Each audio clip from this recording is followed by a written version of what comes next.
Released on the PS2 and Xbox a couple months back, Rockstar Games' Midnight Club 3 Dub Edition was a fast and fun arcade street racer with a great set of features, excellent gameplay, and a generally very cool sense of style. Now, as has been the trend of late, Rockstar has attempted to port pretty much the entire console game onto the PSP.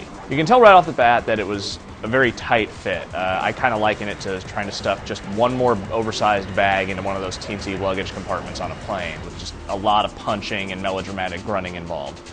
Yeah, Rockstar did manage to squeeze the figurative bag into the compartment in this case, but it also broke a few of its contents in the process.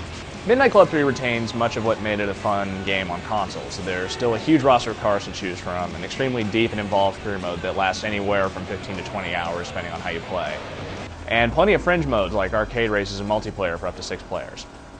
The gameplay itself is practically identical to console games, with fast arcade racing that leans heavily on exaggerated physics and a lot of nitrous boosts. Certain car classes even get special moves, which may sound completely ludicrous, but it actually does work to a degree.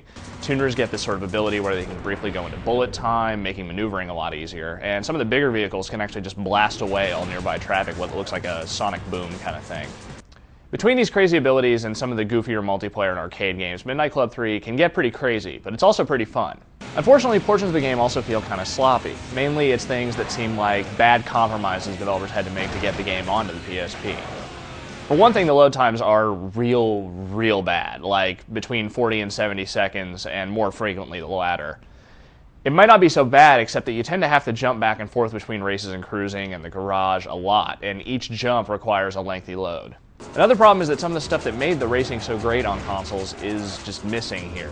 The frame rate is quite low and still chops up in certain situations. A lot of the motion blur and other effects used to give the game its really crazy sense of speed are pretty much missing here, making it feel a lot slower than its console counterparts and even other PSP racers like Ridge Racer or NFSU rivals. And some little visual touches and damage modeling are also just non-existent. Now, with all that said, Rockstar Leeds did do a pretty excellent job of getting nearly every feature from the console version into the PSP version. This is a deep, long game, especially in the career mode. There's tons of races to engage in during your career, and the car customization mode has an incredibly wide variety of stuff to play around with, letting you trick out your ride in all kinds of ways. However, the fact of the matter here is that the career mode is really the only single-player mode worth your time. The arcade games just aren't that fun by themselves, and the multiplayer mode, while functional, isn't online, meaning you can only play with nearby friends and they all have to have copies of the game to play too.